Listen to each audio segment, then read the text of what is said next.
Bonjour, que Dieu vous bénisse aujourd'hui et bienvenue au sein de la Mission chrétienne française. C'est pour moi une joie de vous accueillir et d'être ensemble pour partager cet amour, cette rencontre personnelle que nous avons eue avec notre Seigneur Jésus-Christ. Si vous nous regardez un jour ce jour sur vos écrans de télévision et qu'un jour vous avez l'occasion de venir dans cette ville de Marseille, sachez que nos bras sont ouverts et que vous serez les bienvenus, que nous aurons beaucoup de joie de passer du temps ensemble, de prier pour vous et d'être réunis en un même esprit. Maintenant, on peut proclamer « À toi, notre Dieu, soit l'honneur, la force, la puissance et la gloire, d'âge en âge et d'éternité en éternité, au siècle des siècles. Amen. À toi, notre Dieu, soit l'honneur, la force, la puissance et la gloire, d'âge en âge et d'éternité en éternité, au siècle des siècles. Amen. Saint, Saint, Saint est l'Éternel des armées. Toute la terre est remplie de sa gloire. Saint, Saint, Saint est l'Éternel des armées. Toute la terre est remplie de sa gloire. Saint, Saint, Saint est l'Éternel des armées. Toute la terre est remplie de sa gloire. Amen. Et le peuple de Dieu dit Amen. Je vais vous raconter une histoire, un fait divers. Et comme on en voit souvent dans les journaux, et des faits divers qui bien souvent nous attristent. Un jour, une jeune fille qui avait 16 ans, qui s'appelait Marie, est sortie avec des amis dans une discothèque. Marie avait un petit ami, il avait 19 ans. Lorsqu'il a appris que Marie avait été en discothèque avec d'autres copains, cela l'a mis beaucoup en colère. Et il a été dans un bar et il s'est mis à boire. Il était en train de s'imaginer toutes sortes de choses. Et quand elle est revenue à sa maison, il l'attendait avec un revolver à la main. Il a tourné le revolver vers Marie et il a tiré. Marie avait 16 ans. Au bruit, sa mère est venue. Et quand elle est arrivée, elle voyait sa fille couchée sur le sol. Il a tourné le pistolet vers lui et il s'est tué. Un fait divers. Un fait divers qui se passe tous les jours. Des vies qui basculent, des vies qui tombent, des vies qui chavirent. Je me suis souvent demandé qu'est-ce qui a pu se passer dans la tête de ces jeunes gens, de cet homme. Qu'est-ce qui a pu se passer pour qu'il en arrive là? Quel est le processus qui l'a amené à franchir ce pas? Qu'est-ce qui l'a amené à vivre cette situation? On peut s'imaginer bien sûr la peine qu'a ressenti les familles. Mais quel est le processus qui a amené un tel acte? Qu'est-ce qui s'est passé dans l'esprit de ce jeune homme afin de vivre cette situation? Quel est le processus qui a fait qu'à un moment, chacun de nous, nous pouvons basculer, nous pouvons aller être aveuglés et changer notre vie? Quel est ce processus qui nous amène à, des fois, perdre tout ce que nous avons pour rentrer dans une situation que nous ne souhaitons pas? Quel est ce processus? Quelles sont ces pensées qui nous ont amenés à sortir de la pensée de Dieu? Quelles sont ces pensées, ce processus qui nous a amenés à nous écarter de la bénédiction de Dieu? Et j'aimerais que nous en parlions ensemble. J'aimerais que nous réfléchissions ensemble de cela. Est-ce que c'est un jeu? Est-ce que ou je ne sais quoi encore? Pourquoi en arriver à une telle situation? Tant que vous suivez les Écritures, tant que vous marchez dans la parole de Dieu, vous serez toujours libre du diable. Vous n'avez pas à vous inquiéter et vous ne vivrez pas de telles situations. Si vous êtes enraciné dans la parole, si vous vivez une relation intime avec Dieu, ces choses ne peuvent pas vous atteindre. Mais la Bible nous dit dans le livre des Romains au chapitre 1er, versets 28 à 31, comme ils ne se sont pas souciés de connaître Dieu, Dieu les a livrés à leur sens réprouvé pour commettre des choses indignes, étant remplis de toute espèce d'injustice, d'impureté, de méchanceté, de cupidité, de malice, pleines d'envie, de meurtre, de querelle, de ruse, de malignité, rapporteur, médisant, impie, arrogant, hautain, fanfaron, ingénieux du mal, rebelles à leurs parents, dépourvus d'intelligence, de loyauté, d'affection naturelle, implacables, sans miséricorde. Mais bien aimés, comment ne pas tomber? Comment ne pas être aveuglé? Comment ne pas gâcher sa vie? Comment ne pas prendre un autre tournant? Bien souvent, nous sommes dans l'église et nous sommes là à louer le Seigneur et à un moment de notre vie, notre vie peut basculer et nous pouvons être aveuglés, nous pouvons rentrer, laisser place à une situation qui nous éloigne de la pensée de Dieu. Bien souvent, nous pensons que le diable nous a attaqués, que ce sont des ruses du malin. Mais il nous est dit dans le livre des Romains, qu'ils ne se sont pas souciés de connaître Dieu, Dieu les a livrés, au sens réprouvé. Comment cet homme est-il arrivé à un tel acte? Comment peut-on tomber dans telle ou telle situation? Si nous regardons au verset 21 du livre des Romains, il nous est dit, puisque ayant connu Dieu, ils ne l'ont point glorifié comme Dieu et ne lui ont point rendu grâce, mais ils se sont égarés dans leurs pensées et tout leur cœur, sans intelligence, a été plongé dans les ténèbres. Et je bénis le Seigneur parce que mon désir, c'est de montrer comment ne pas rentrer et comment rester libre des attaques du diable. Comment ne pas chavirer dans de telles situations. Et lorsque nous regardons à ce verset, nous voyons premièrement, et la Bible nous donne ces clés qui sont des clés importantes. La première chose, ils n'ont point honoré Dieu comme Dieu. C'est la première chose que nous devons mettre à la première place dans notre vie. Aujourd'hui, je pense que si je me suis mal comporté ou mal agi, c'est que Dieu n'a rien à voir à tout cela. C'est mon comportement, c'est mes actes. Mais mes actes, c'est pas l'acte qui est important. Ce qui est important avant tout, c'est de savoir pourquoi je suis arrivé à cet acte. Qu'est-ce qui m'a motivé à être dans une telle situation? Comment j'en suis arrivé là? C'est le processus qui est intéressant. Et quelque part, la première des choses, c'est qu'il nous est dit, ils n'ont point honoré Dieu comme Dieu. Bien sûr, tout homme sait que quand il se comporte mal ou il agit mal, il reconnaît le bien du mal.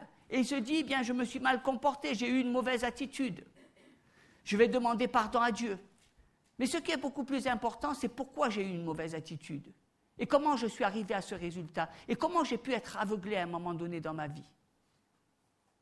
Et nous sommes tous ensemble, et je dirais que ces choses-là peuvent à chacun de nous nous arriver. Et pour que cela n'arrive pas, nous devons prendre conscience que nous devons mettre Dieu à la première place. Honore Dieu pour Dieu. Honore Dieu pour Dieu. Honore-le dans ta vie, car il est le Dieu créateur.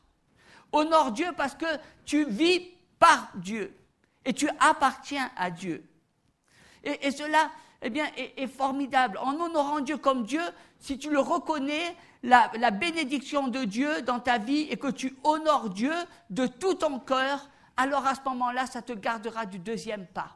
Vous savez, c'est un processus. On commence à ne plus honorer Dieu.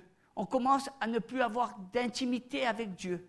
On commence à dire finalement, c'est mes actes, c'est mon comportement, c'est mon attitude. Je suis responsable de mes actes. Et finalement, on n'a plus cette relation avec Dieu. On est indépendant de Dieu.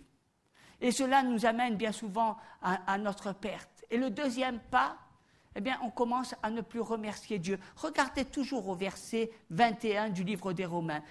Puisqu'ayant connu Dieu, ils ne l'ont point glorifié comme Dieu, premier point. Et ne lui ont point rendu grâce, deuxième point. Deuxième pas, ils ne lui donnaient pas de reconnaissance. Ils ne rendaient pas grâce à Dieu. Je crois que bien souvent, eh bien, nous sommes des enfants ingrats. Bien souvent, Dieu nous bénit, mais nous ne nous rendons même plus compte eh bien, des bénédictions que Dieu nous accorde. Ce jeune homme, il avait toute la vie pour lui, 19 ans. Et chacun de nous, bien, nous faisons cette expérience merveilleuse de connaître les bénédictions de Dieu. Chaque jour, Dieu nous bénit. Dans notre travail, chaque jour, il s'occupe de nous. Chaque jour, il nous donne de grandir, d'être des créatures merveilleuses. Chaque jour. Mais bien souvent, eh bien, nous pensons que c'est par nos propres capacités et nous ne sommes plus des âmes reconnaissantes. Est-ce que tu dis merci à Dieu? Merci à Dieu bien pour cette journée, merci à Dieu pour cette église, merci à Dieu pour l'homme de Dieu qui te conduit. La reconnaissance. La reconnaissance, c'est une clé de la bénédiction. Quand tu reconnais eh bien, ce que tu as, alors eh bien, Dieu te garde. Dieu te donne, eh bien, Dieu te donne d'aller encore plus loin. Dieu te donne, c'est parce que ces bontés ne sont pas à son terme, Dieu te donne eh bien, de goûter d'autres bontés et d'autres bénédictions. La reconnaissance. On prend Dieu pour soi. Merci Seigneur parce que tu vois, tu m'as béni. Merci Seigneur parce que tu m'as donné une belle maison. Merci Seigneur parce que tu m'as donné de beaux habits. Merci. Mais une fois qu'on a tout ça, eh bien on ne le remercie plus. Hein? J'ai tout. À quoi ça sert de le remercier? Et c'est un pas important. Hein? Quand tu réalises dans ta vie, ou quand tu es sur le point de réaliser qu'il n'est pas le Dieu de ma vie, de ta vie, tu n'as pas de raison eh bien, de le remercier. Puisque finalement, tu ne l'honores pas. Si tu ne l'honores pas, il n'y a pas besoin. Tu te dis, c'est moi qui suis capable. Si c'est moi qui suis capable, je n'ai pas besoin de remercier Dieu. Mais si tu te dis, tout vient de Dieu, c'est une grâce que tu m'accordes, Seigneur. Je te bénis pour ce que tu fais dans ma vie. Alors là, tu honores Dieu pour ce qu'il est et tu le remercies pour ce qu'il t'accorde, pour les faveurs qu'il te donne. Bien souvent, nous pensons que notre vie nous appartient, mais je voudrais vous dire que ta vie ne t'appartient pas. Hein, ta vie appartient à Dieu. Et remercie-le pour les nombreux bienfaits qu'il t'accorde chaque jour. Et quand tu ne le remercies pas, cela te conduit au troisième pas. Et quel est le pas numéro 3? Regardons toujours au verset 21 du livre des Romains. Puisqu'ayant connu Dieu et ne l'ayant point glorifié comme Dieu, premier pas, ils ne lui ont point rendu grâce, deuxième pas, mais ils se sont égarés dans leurs pensées. Troisième pas, ils se sont égarés dans leurs pensées. Tu commences à penser que tu es le meilleur, que tout est un dû, que ta vie t'appartient, que finalement, eh bien, il n'y a aucun danger devant toi, que tout est possible pour toi. Finalement, tu prends la place de Dieu et tu deviens Dieu toi-même. Hein, finalement, tu te dis, mais je dirais que pourquoi je vais vivre eh bien, selon les préceptes de Dieu? Pourquoi je vais abandonner ma vie? Pourquoi je vais vivre cette vie que Dieu m'appelle à vivre et ne pas vivre la vie du monde? Pourquoi eh bien, ne pas me saisir de toutes les pensées du monde? Et à ce moment-là, eh bien, tu commences à t'égarer dans ta tête, dans ton esprit. Tu commences à avoir de la confusion. Tu commences, je dirais, à ne plus savoir eh bien, qui est Dieu dans ta vie. Tu commences à ne plus le remercier pour ce qu'il a fait et tu commences eh bien, à avoir une confusion dans ton esprit qui va t'amener à regarder, non pas avec un cœur sincère comme tu regardais avant, mais avec convoitise les choses. Tu vas regarder. Pourquoi? Quand tu commences à penser à faire cela, eh bien, tu commences à penser, non plus à penser à Dieu, mais tu commences à penser à toi. Vous savez, quand il y a la confusion, quand tu aimes Dieu, quand tu l'honores, quand tu le remercies, tu es tout bouillant pour Dieu. Tout est pour Dieu. Tu ne regardes pas à toi. Tout appartient à Dieu. Et tu dis, Seigneur, si je fais quelque chose, c'est pour te glorifier, c'est pour t'honorer. Je te remercie. Si je suis ton serviteur, c'est pour toi. Tout est en toi. Moi, je n'ai pas besoin de la gloire des hommes. Moi, je n'ai pas besoin des honneurs. Moi, je n'ai pas besoin. Moi, j'ai besoin simplement de te servir. C'est là ma joie. Mais quand tu commences à avoir tes pensées égarées, tu commences à penser à toi. Tu commences à dire, mais moi aussi, j'ai ma part. Moi aussi, je veux mon butin. Moi aussi, je veux un morceau du gâteau. Et là, ça commence. Tu commences à penser. Tu es le seul qui sert ta vie. Tu dis, mais si, Seigneur, c'est bien beau tout ça, mais moi aussi, je veux être béni dans ma vie. Tu commences à vouloir te servir. Tu ne commences plus à servir Dieu, mais tu te sers. Tu veux ouvrir des portes dans ton seul intérêt personnel. Avoir des connexions, être reconnu, être plus brillant, tu cherches. Tu commences à vivre ces égarements. Tu penses que c'est grâce à toi que ta famille vit bien. Tu penses que c'est grâce à tes mérites que tu as reçu ces bénédictions. Tu n'as pas besoin de remercier Dieu. Tu deviens vain dans tes pensées et tu deviens Dieu en toi-même. Et qu'est-ce qui arrive ? Le pas numéro 4. Vous voyez, comme il y a un processus. Ce processus, il commence par honorer Dieu, le Dieu qui est à la première place. Le deuxième pas, c'est ne plus avoir cette reconnaissance des bénédictions que Dieu t'accorde. Et le troisième pas, tu commences à avoir tes pensées qui sont troublées. Tu commences à penser à toi. Avant, tu ne pensais pas à toi, tu pensais qu'à Dieu. Toutes tes pensées étaient rivées en lui. Mais à un moment donné, tu commences à penser à toi. Et pourquoi, Seigneur ? Il n'y a pas que toi qui dois être béni, mais moi aussi, je dois avoir des bénédictions dans ma vie. Tu n'es plus en Dieu, mais tu commences déjà à voir cet esprit qui va t'amener à rentrer dans le quatrième pas. Le quatrième pas, nous amène à voir des choses, des situations, je dirais. On peut revenir au verset 21 du livre des Romains. Puisqu'ayant connu Dieu, ils ne l'ont point glorifié comme Dieu. Ils ne lui ont point rendu grâce. Deuxième point, ils se sont égarés dans leurs pensées.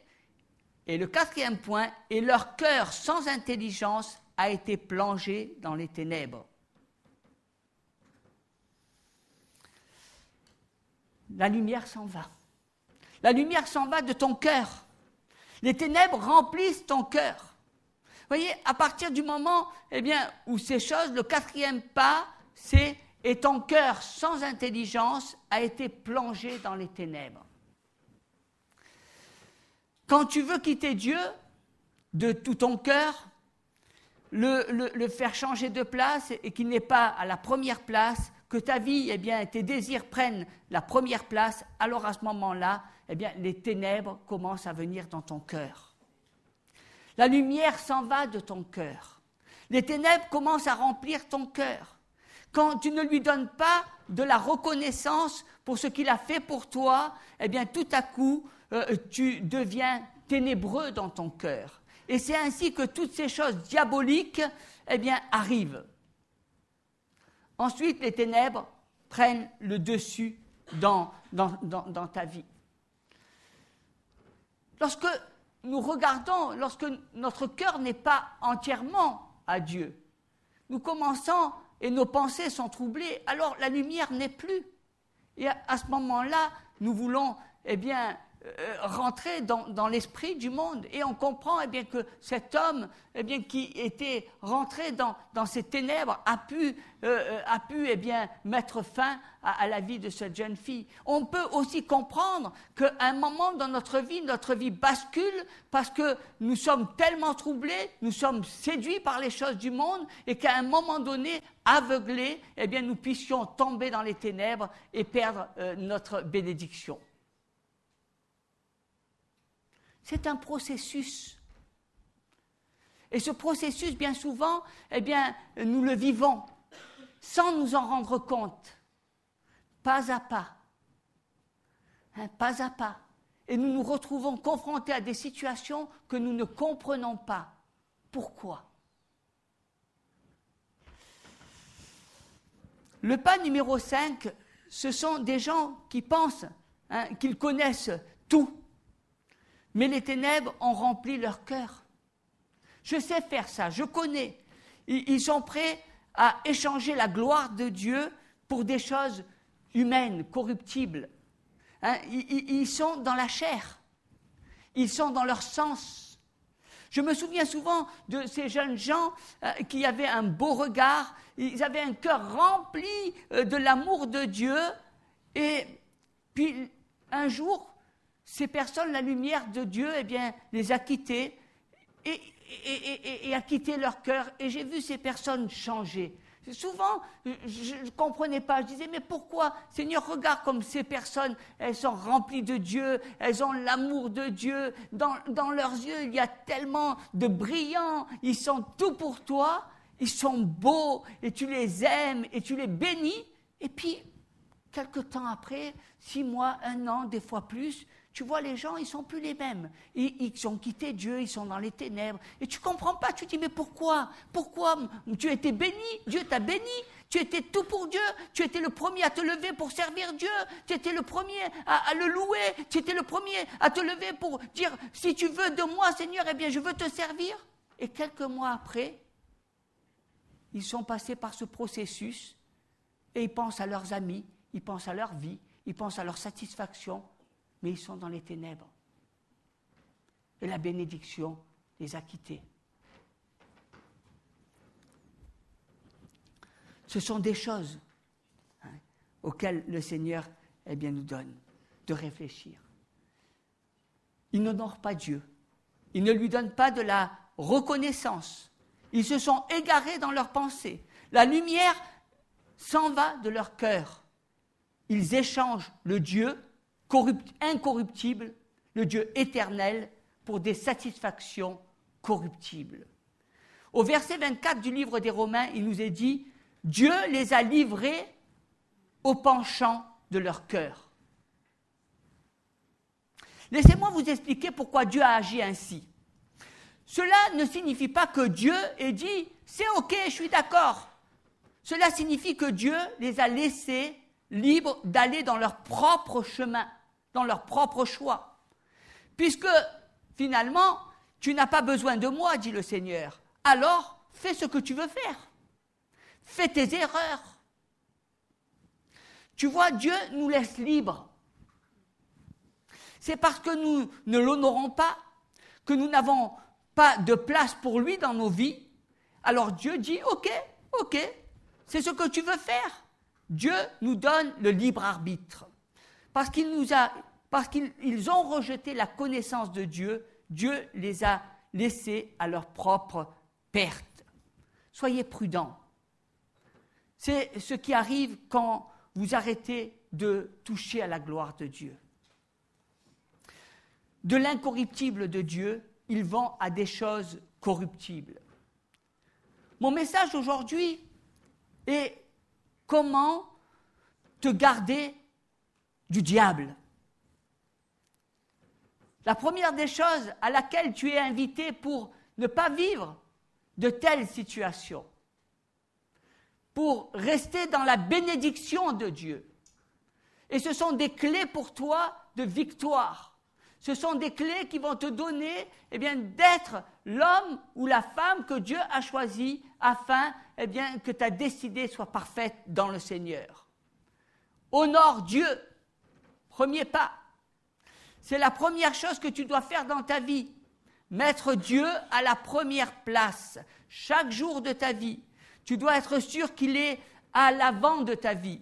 Tu dois être sûr qu'il est le Seigneur de ta vie, qu'il est le capitaine. Tu dois te souvenir que tu n'es pas le Seigneur de l'univers, mais que tu es un serviteur aux yeux du Seigneur. Et que tu es heureux de le servir. Tu sers le Dieu de la création.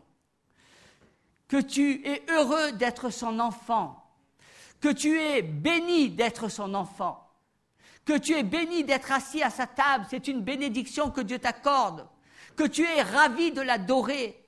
Il n'y a rien au-dessus de lui. Il est l'unique, l'alpha et l'oméga. Tant que tu resteras et qu'il restera à l'avant de ta vie. Tu n'as pas à t'inquiéter. Tant qu'il sera à la première place dans ta vie, tu n'as pas à t'inquiéter. Il y a des gens qui me disent, mais pourquoi nous devons adorer Dieu? Ce Dieu a besoin d'adorateurs?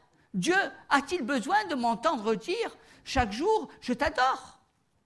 Dieu a besoin de m'entendre lui dire, tu es le numéro 1, tu es le Dieu de l'univers, tu es à la première place. Je vais vous dire quelque chose. Non, Dieu sait tout ça. Dieu est au courant, il sait qu'il est le Dieu de l'univers. Il n'a pas besoin que tu sois là du matin jusqu'au soir à l'adorer. Mais tu sais qui c'est qui a besoin de le savoir? C'est toi. C'est toi qui chaque jour dois entendre de tes oreilles que tu l'adores. Que chaque jour tu dois te rappeler qu'il est Dieu. Que chaque jour tu dois penser qu'il a la première place dans ta vie. C'est toi qui as besoin d'entendre ces choses-là. Parce que si tu n'entends pas ces choses-là, alors tôt ou tard tu t'éloigneras de Dieu et tu n'auras plus Dieu de tes lèvres. C'est pour toi, pas pour lui. Lui, il est Dieu. Lui, il sait qu'il est le Dieu de l'univers. Souvent, tu marches seul dans la vie et tu entends des gens te dire « tu es bien, tu es le numéro 1 ». Et puis tu commences à penser « eh bien, effectivement, ouais, je suis beau, je suis fort, je suis intelligent ». Mais rappelle-toi eh bien, que celui qui est le numéro 1, ce n'est pas toi, c'est Dieu. Tout ce que j'ai dans ma vie, c'est un don de Dieu. Et si tu peux faire quelque chose dans ta vie, c'est parce que la faveur est sur toi, c'est parce que sa grâce t'a touché. Ses bontés se renouvellent chaque matin. Tu as besoin eh bien, de te dire en toi-même, Dieu, tu es le Dieu de ma vie et tu es le Seigneur de ma vie. Chaque jour, je me lève et je te remercie et je me regarde dans un miroir et je me dis, eh bien Seigneur, tu vois, tu tiens ma vie, je suis ton enfant. Le diable n'a pas besoin de t'entendre lui dire cela. Il le sait. Il essaie de l'oublier, mais il se rappelle, le diable, de sa défaite à la croix du Calvaire. Dieu, tu es le Dieu de ma vie. Mets ta main sur ton cœur maintenant et on va s'incliner dans la prière. Tu es le Dieu de ma vie. Je te donne mon cœur une nouvelle fois. Prends, Seigneur, la première place dans le nom de Jésus. Je veux t'honorer de mes lèvres et te dire merci. Je veux te remercier, Seigneur, de tout ce que tu fais pour moi. Merci, Jésus, pour les petites choses, car tu es le Dieu de ma vie.